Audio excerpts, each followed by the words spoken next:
Hello मेरे प्यारे दोस्तों, आप सब लोग कैसे हो? उम्मीद करते हैं आप सब लोग अच्छे होंगे और पढ़ाई भी अच्छे से चल रही होगी। दोस्तों आज हम लेके आए हैं ओम का नियम, जो कि बहुत ही इम्पोर्टेंट है। इससे रिलेटेड बहुत सारे क्वेश्चन और ओम का नियम पूछा जाता है। इससे बहुत सारे बहुविकल्पी प्रश्न क्वेश्चन बनते हैं दोस्तों। तो देख लीजिए ओम का नियम क्या होता है। इससे आपके 2, 4, 5 नंबर क्लियर हो जाएंगे दोस्तों। समझ गए ना? तो दोस्तों वीडियो के लास्ट तक बने रहिए। ये चैनल पर नए हैं तो सब्सक्राइब कर दे और लाइक जरूर से प्यारे दोस्तों करिए, जिससे हमारा थोड़ा खुशी मिलती है दोस्तों। चलिए दोस्तों, ओम का नियम क्या होता है पहले पढ़ लेना कि ओम का नियम है क्या। देखो दोस्तों, ओम का नियम देखिए, जॉर्ज साइमन ओम के नियम अनुसार। देखो जो इसके वैज्ञानिक थे जॉर्ज साइमन, यानी कि इसका पूरा नाम होता है जॉर्ज साइमन। साइमन ओम के नियम के अनुसार होता है दोस्तों कि यदि किसी चालक की भौतिक अवस्थाएं ताप, दाब, लंबाई आदि, यानी कि देखो भौतिक अवस्थाएं दोस्तों क्या होती है, जैसे कि हो गया आपका ताप, हो गया दाब, हो गया लंबाई, हो गई।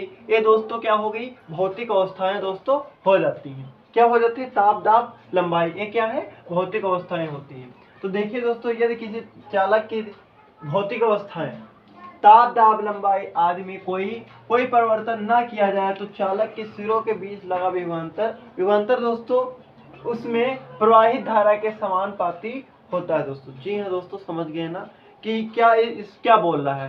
यानी कि इसमें जो भौतिक अवस्थाएं होती है, जैसे कि ताप है, दाब है, लंबाई है, इसमें कोई परिवर्तन ना किया जाए दोस्तों। और तथा इसमें जो लगा मतलब कि सिरों के बीच जो विभवांतर दोस्तों लगता है, उसमें प्रवाहित धारा के समानुपाती, प्रवाहित यानी बहने वाली धारा जो होती है उसमें क्या होता है? समानुपाती या अनुक्रमानुपाती दोस्तों होता है। समझ गए जो दोस्तों? तो क्या होता है, इसको हम लिख लेते हैं दोस्तों। क्या लिखेंगे? लिखेंगे किसके? लिखा है भौतिक ताप के अवस्था, यानी यदि किसी चालक की भौतिक अवस्था है तो दोस्तों हो जाएगा, विभवांतर है तो क्या हो जाएगा?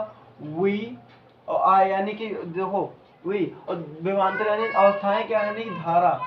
तो देखो विभवांतर के धारा के कितने क्या है?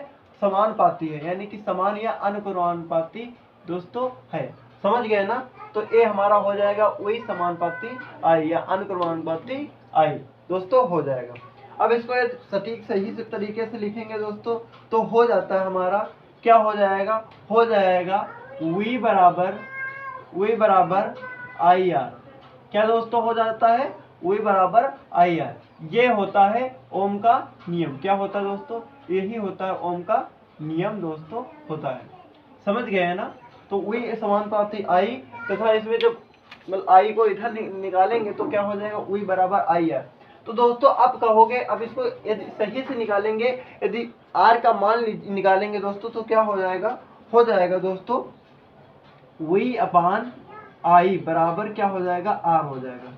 ये हमारा R कितना बाहर निकल जाएगा दोस्तों। समझ में आया? अब दोस्तों कहोगे कि ये R क्या है, V क्या है, I क्या है दोस्तों, तो हम लिखेंगे, क्या लिखेंगे दोस्तों? लिख सकते हैं, देखो V हमारा जो होता है V बराबर I बराबर R बराबर, तो दोस्तों लिख लेते हैं V बराबर हमारा होता है V बराबर विभवांतर होता है। क्या होता है दोस्तों? विभवांतर होता है। और जो I हमारा होता है वो क्या होता है? धारा होती है। क्या होती है? जो प्रवाहित धारा होती है वो हमारी क्या है? I है। और जो R होता है दोस्तों वो होता है प्रतिरोध। क्या होता है दोस्तों? प्रतिरोध। समझ गए ना? अब सर पूछोगे प्रतिरोध क्या होता है, तो प्रतिरोध दोस्तों क्या होता है? चालक के सिरों के बीच जो लगा विभवांतर तथा उसमें भी प्रवाहित धारा का अनुपात जो होता है दोस्तों, वही क्या होता है? प्रतिरोध कहलाता है दोस्तों। तो हम लिख सकते हैं, इधर लिख लीजिए दोस्तों। लिखेंगे, क्या लिखेंगे? चालक दोस्तों लिखेंगे चालक के सिरों के बीच, चालक के सिरों के बीच लगा, क्या दोस्तों? लगा विभवांतर तथा उसमें लगा विभवांतर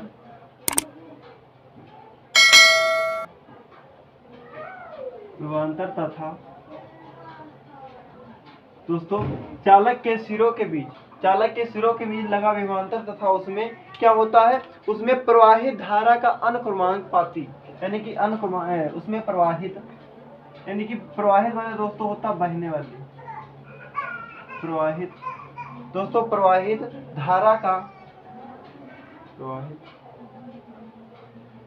धारा का अनुपात, अनुपात क्या होता है? प्रतिरोध कहलाता है दोस्तों, अनुपात प्रतिरोध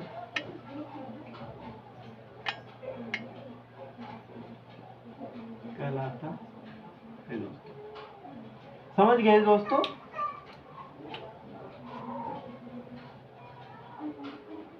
ये ऐसे ही लिख लेना दोस्तों। क्या लिखेंगे? चालक के सिरों के बीच लगा विभवांतर तथा उसमें प्रवाहित धारा का अनुपात जो होता है वही क्या होता है दोस्तों? वो प्रतिरोध कहलाता है। समझ गए दोस्तों ना? अब देखिए दोस्तों, इसका मात्रा कभी कभार पूछ लेता है कि ये प्रतिरोध का मात्रा क्या होता है दोस्तों। तो यहाँ पे निकाले हैं, क्या निकाले हैं? प्रतिरोध। तो क्या निकालेंगे? देखो V अपान I है, तो क्या लिखेंगे दोस्तों? वोल्ट अपान एम्पियर हो जाएगा। I का मान कितना होता है? एम्पियर होता है दोस्तों। तो हम कैसे लिखेंगे? मात्रक इसका दोस्तों हो जाएगा मात्रक। तो दोस्तों मात्रक हो जाता है वोल्ट। देखो V का मान क्या होता है? O का होता है वोल्ट। क्या होता है? वोल्ट अपान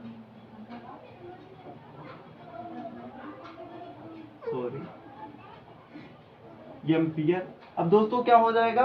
वोल्ट अपान एम्पियर। अब इसका मतलब इसको दर्शाते काहे से हैं दोस्तों? तो ओम से दर्शाते हैं, यानी कि इसका जो ओम मात्रक होता है दोस्तों ऐसे, इसका मतलब इस प्रकार से बनता है दोस्तों। समझ गए ना?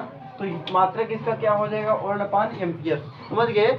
अब कभी कभार मतलब एक पूछ लेता है दोस्तों, 1 नंबर में 2 नंबर में पूछता है, क्वेश्चन आता है दोस्तों कि आर किन कारणों पर निर्भर करता है तथा इसकी विशेषता क्या होती है, ओम का नियम किस पे आधारित होता है दोस्तों।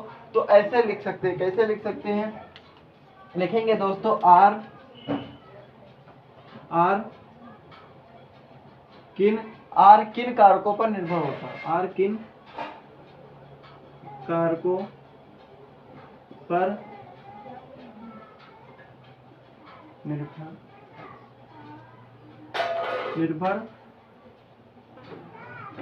होता है दोस्तों। तो आर किन कारकों पर निर्भर होता है? तो दोस्तों इसमें 3 पॉइंट लिख लीजिएगा।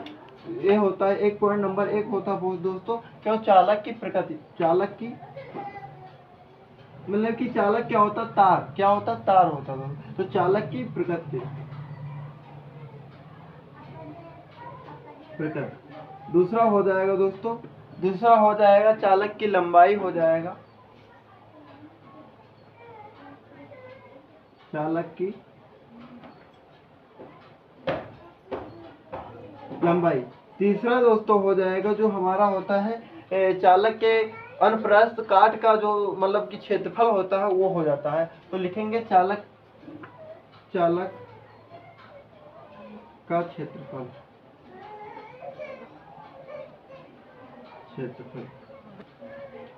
दोस्तों ऐसे हो जाता है। समझ गए ना? अब कभी कभार पूछ लेता है दोस्तों कि ओम का नियम के अनुसार, यानी कि एक आरेख बनाइए, चित्र बनाइए, फिगर बनाइए। 2 नंबर में दोस्तों पूछता है। तो इधर चित्र हम दोस्तों बना देते हैं, आरेख ऐसे यहाँ पे बना देंगे दोस्तों। देखिए चित्र कैसे होता है। तो चित्र दोस्तों ऐसे बनता है। आरेख चित्र पूछेगा तो ऐसे दोस्तों बनेगा। दोस्तों जो इसमें क्या होता है, जो हमारा इसमें पूछा समानुपाती होता है दोस्तों। जैसे जैसे हमारा विभवांतर बढ़ेगा वैसे वैसे हमारी क्या होगी, जो धारा होगी वो हमेशा बढ़ती जाएगी। समझ गए ना? देखिए दोस्तों, मान लीजिए हमने क्या बताया, लिखा है यदि किसी चालक की भौतिक अवस्था है, ताप, दाब, लंबाई आदि में कोई परिवर्तन ना हो दोस्तों। मान लीजिए कभी कभार क्या होता है दोस्तों, वोल्टेज क्या होती है, कभी अपने घर में देखिएगा, कभी कभी घर में क्या कहते हैं, वोल्टेज यानी कि लाइट भी स्लो है, बल्ब बहुत स्लो जल रहा है, यानी कि इसमें ज्यादा प्रकाश नहीं है। तो उसमें क्या होता है, जो जो उसमें विभवांतर यानी कि कम होता है दोस्तों, तो उसी हिसाब से धारा भी तो कम होगी दोस्तों। समझ गए ना? जो जैसे भी जो होता है विभवांतर और धारा का मान, जो जो विभवांतर बढ़ेगा वो क्या होगा, धारा भी, उसमें धारा का मान भी दोस्तों बढ़ेगा। जो धारा का मान बढ़ेगा वैसे ही क्या होगा, विभवांतर का मान घटेगा और बढ़ेगा। समझ गए दोस्तों? तो इधर हम क्या दोस्तों मान लेते हैं, इधर हम मान लेते हैं विभवांतर। क्या दोस्तों मान लेंगे? विभवांतर। और इधर हम क्या मान लेंगे दोस्तों? I। तो इसमें क्या होता है, जैसे विभवांतर बढ़ेगा तो क्या करेगा, ऐसे जुड़ जाएगा, ऐसे ऐसे। और तो जैसे विभवांतर बढ़ेगा दोस्तों तो धारा भी तो बढ़ेगी, तो धारा भी उतनी बढ़ जाएगी। जैसे जैसे इधर विभवांतर बढ़ेगा वैसे इधर भी विभवांतर, ये धारा भी क्या हो जाएगी दोस्तों, बढ़ जाएगी। समझ गए ना, जो जो विभवांतर बढ़ेगा वो क्या होगा, धारा हमारी जो आई होगी वो जो वैसे ही दोस्तों धारा भी बढ़ेगी। समझ गए ना। तो दोस्तों तो एक ढाल आकार की एक आकृति होती है, ऐसे निकली होती है। समझ गए ना। तो ये क्या होता है, ओम का आरेख हो जाता है, और यानी कि ओम का फिगर दोस्तों हो जाता है। कभी कभार पूछ लेता दोस्तों, तो लिखना जरूरी है। तो समझ गए दोस्तों कि ओम का आरेख क्या होता है तथा इसका मतलब विभवांतर क्या होता है, धारा क्या होता है, प्रतिरोध क्या होता है दोस्तों, तथा ये किस पे कार्य करता है दोस्तों। समझ गए, नहीं समझे तो हम पुनः बताए दे रहे हैं। ये किस पे, इसका पूरा नाम दोस्तों होता है चर साइमन ओम के अनुसार। यानी हम इसमें परिभाषा इसकी दोस्तों क्या हो जाती है, यदि किसी यानी कि ओम के नियम की परिभाषा क्या हो जाती है दोस्तों, यदि किसी चालक की भौतिक अवस्था है ताप दाब लंबाई आदि में कोई परिवर्तन ना किया जाए दोस्तों, तो चालक की सिरों यानी कि चालक क्या होता है, यानी कि उसमें तार दोस्तों, समझ गए ना। तो चालक यानी कि तार के सिरों के बीच लगा विभवांतर, जो उसमें भाई तार के बीच में ही तो क्या विभवांतर यानी कि धारा बह रही होती है दोस्तों, तो उसमें धारा के समान पाती होती, जो जो हमने क्या बताया, जैसे कि जो जैसे ही मतलब क्या होगा दोस्तों, धारा जितनी, जैसे कि मान लीजिए दोस्तों धारा जो विभवांतर होगा दोस्तों, विभवांतर इधर क्या होगी, धारा दोस्तों होगी। तो जो जो धारा बढ़ेगी दोस्तों, तो क्या होगा, विभवांतर भी दोस्तों बढ़ेगा। जब विभवांतर कम होगा यानी स्लो होगा, तो धारा भी हमारी क्या होगी, स्लो दोस्तों हो जाएगी। समझ गए दोस्तों। हाँ, तो क्या होगा, तो वही आप वही समानुपाती क्या होगा, आई, तो वही बराबर क्या हो जाएगा, आई यार दोस्तों, आई आई अपान आई, वही अपान आई बराबर क्या हो जाएगा, आर दोस्तों। वही का मान होता है विभवांतर, आई को हम क्या कहते हैं, धारा कहते हैं, आर को हम क्या कहते हैं, प्रतिरोध कहते हैं। अब प्रतिरोध कभी कभार पूछ लेता, प्रतिरोध क्या होता है दोस्तों, तो हम बता दिए हैं, चालक के सिरों के बीच लगा विभवांतर तथा उसमें प्रवाहित धारा जो होती है उसके अनुपात को प्रतिरोध कहलाता है, यानी कि कहते हैं दोस्तों। ठीक, इसका मात्रक दोस्तों होता है ओल्ड अपान एम्पियर, यानी कि इसका जो मतलब कि चिन्ह होता है दोस्तों, जो प्रदर्शित करते हैं दोस्तों, तो उसको हम ऐसे लिख देते हैं दोस्तों, ओम।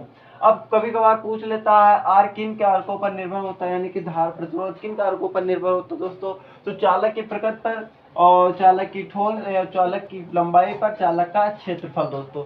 समझ गए ना। ऐसे ही आरेख वेद पूछ रहा तो ऐसे ही आरेख दोस्तों बना देना। तो हम मिलते हैं ऐसे ही मजेदार वीडियो में, और तब तक के लिए लव यू।